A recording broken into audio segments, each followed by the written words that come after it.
আপনাদের মাধ্যমে জাতির সামনে আজ উপস্থাপন করছে। আমরা আশা রাখব চূড়ান্ত বাজেট অধ্যাদেশের আগে সরকার আমাদের প্রস্তাবগুলো বিবেচনায় নেবে।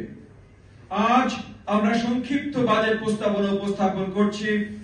আর্থিক খাত এবং গণমুখী বাজেট সংক্রান্ত বিস্তারিত প্রস্তাবনা আগামী সপ্তাহে আমরা সরকার সহ সংশ্লিষ্ট সকলের কাছে তুলে ধরব। আপনাদের কাছে, আমাদের মিডিয়া ভাই বোনদের কাছেও পৌঁছে দেব ইনশাআল্লাহ। প্রিয় বন্ধুগণ, বিগত দিনগুলোতে আওয়ামী ফ্যাসিস্ট সরকার জনগণের ভোট কারচুপির মাধ্যমে ক্ষমতাকে দীর্ঘায়িত করার লক্ষ্যে মানুষকে উন্নয়নের গালগপ্প শুনিয়ে এসেছে। এজন্য তারা জিডিপি প্রবৃদ্ধির দিকে বেশি মনোযোগী ছিল। বর্তমান সরকারের উচিত জিডিপি প্রবৃদ্ধির দিকে বেশি দৃষ্টি না দিয়ে অর্থনৈতিক স্থিতিশীলতা বজায় রাখার প্রতি নজর বেশি দেয়া। এর জন্য সর্বপ্রথম প্রয়োজন আর্থিক খাতে সুশাসন প্রতিষ্ঠা করা এবং বৈদেশিক মুদ্রার রিজার্ভ স্থিতিশীল রাখা। বাজেটের মূল কৌশলে এই দুটি বিষয় অন্তর্ভুক্ত থাকবে বলে আমরা আশা করছি। বন্ধুগণ, সংকোচনমূলক মুদ্রানীতি এবং সরকারি ব্যয়ে কৃচ্ছ্রতা সাধনের মাধ্যমে মূল্যস্ফীতি কমানো সম্ভব নয়। এই বাজেটে সরকারের সর্বোচ্চ অগ্রাধিকার হওয়া উচিত মূল্যস্ফীতি হ্রাস।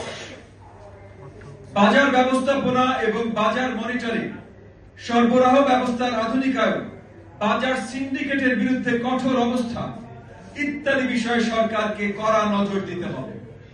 বন্ধুগণ, সাধারণ জনগণ করের সিংহভাগ প্রদান করলেও প্রাপ্তি তাদের সামান্য। বিগত দিনগুলোতে গণহত্যার হুকুমদাতা হাসিনা উচ্চ প্রবৃদ্ধি দাবি করলেও অন্যান্য অর্থ সামাজিক সূচকের সাথে তা সামঞ্জস্যপূর্ণ ছিল না। আমরা আগামী অর্থ বছরের বাজেটে সামাজিক নিরাপত্তা বেষ্টনীর আওতায় বাড়ানোর প্রস্তাব করছি। বিশেষ করে জনগণের পুষ্টি গ্রহণের হার বৃদ্ধি, শিশু খাদ্যের মূল্য হ্রাস, প্রান্তিক পর্যায়ে স্বাস্থ্যসেবা বৃদ্ধি, নির্দিষ্ট পর্যায়ে বেকার ভাতা চালু, প্রবীণ এবং শারীরিকভাবে অক্ষম দরিদ্র নাগরিকদের জন্য বিশেষ ভাতা চালু, গ্রামীণ পর্যায়ে ন্যাশনাল সার্ভিসেসের মাধ্যমে কর্মসংস্থান বৃদ্ধি, দলিত এবং ভাসমান জনগোষ্ঠীকে মূলধারায় নিয়ে আসার জন্য বিশেষ বরাদ্দ, দুরারোগ্য অসুখে আক্রান্ত অসচ্ছল ব্যক্তিদের জন্য এককালীন অনুদান ইত্যাদি আমাদের প্রস্তাবের অন্তর্ভুক্ত। প্রিয় সাংবাদিক বন্ধুগণ, সঞ্চয় থেকেই দেশে বিনিয়োগ বৃদ্ধি পায়, অথচ পরিসংখ্যান বলছে দেশের মানুষের সঞ্চয় কমছে এবং ভোগ ব্যয় বৃদ্ধি পেয়েছে। অর্থ বছরেই ব্যক্তি খাতে বিনিয়োগের গতি হ্রাস পেয়েছে। ব্যক্তি এবং প্রাতিষ্ঠানিক পর্যায়ে বিনিয়োগ বৃদ্ধির জন্য আগামী অর্থ বছর সরকারকে সুস্পষ্ট কর্মকৌশল রাখতে হবে। রাজনৈতিক স্থিতিশীলতা ফিরিয়ে এনে দেশে বিনিয়োগের উপযুক্ত পরিবেশ তৈরির লক্ষ্যে আগামী বাজেটে জাতীয় সংসদ নির্বাচন অনুষ্ঠিত করার লক্ষ্যে পর্যাপ্ত বরাদ্দ দিতে হবে এবং আমরা আশা করব সরকার তার বাজেট প্রস্তাবনায় আগামী 6 মাসের মধ্যে নির্বাচন অনুষ্ঠিত করার লক্ষ্যমাত্রা ঘোষণা করবে। বন্ধুগণ, রাজস্ব আহরণের যে গতি আমরা দেখতে পাচ্ছি সেটা চলমান থাকলে এবছরের শেষে ঘাটতি থাকবে প্রায় 1,05,000 কোটি টাকা।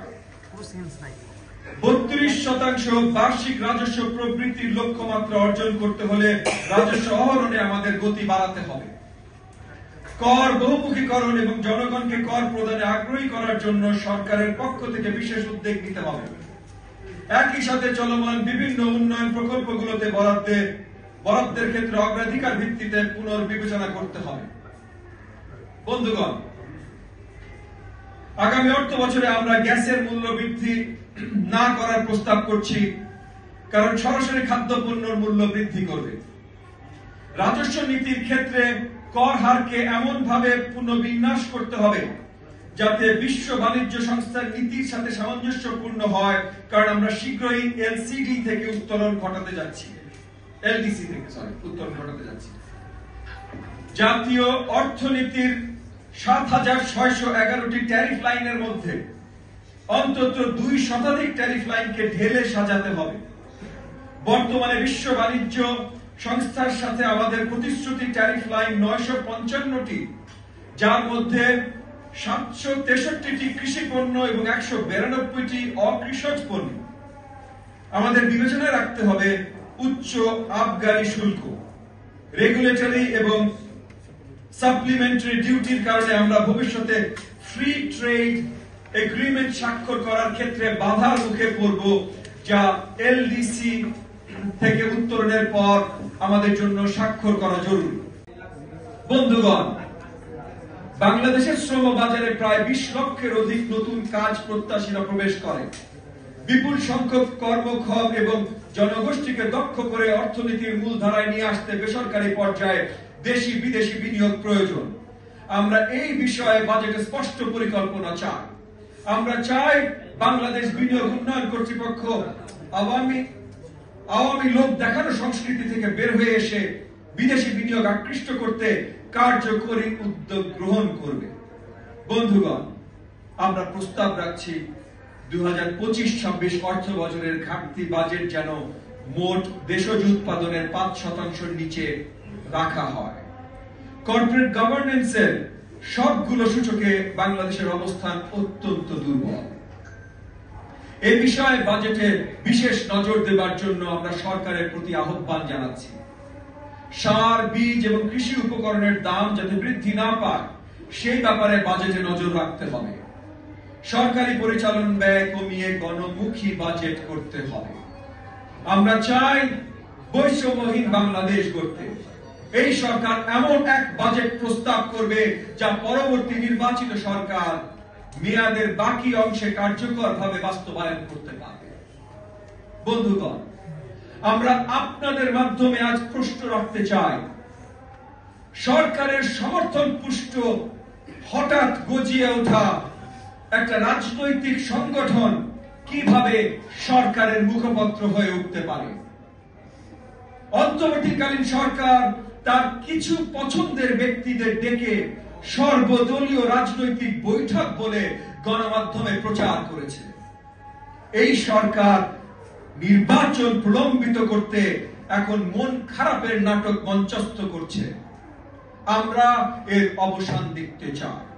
আমরা চাই রাজনৈতিক মাঠের মতন অর্থনীতির মাঠেও বাজেটের জন্য জনগণ যেন না হয়, জনগণের জন্য যেন বাজেট হয়। আপনাদের সকলকে অসংখ্য ধন্যবাদ।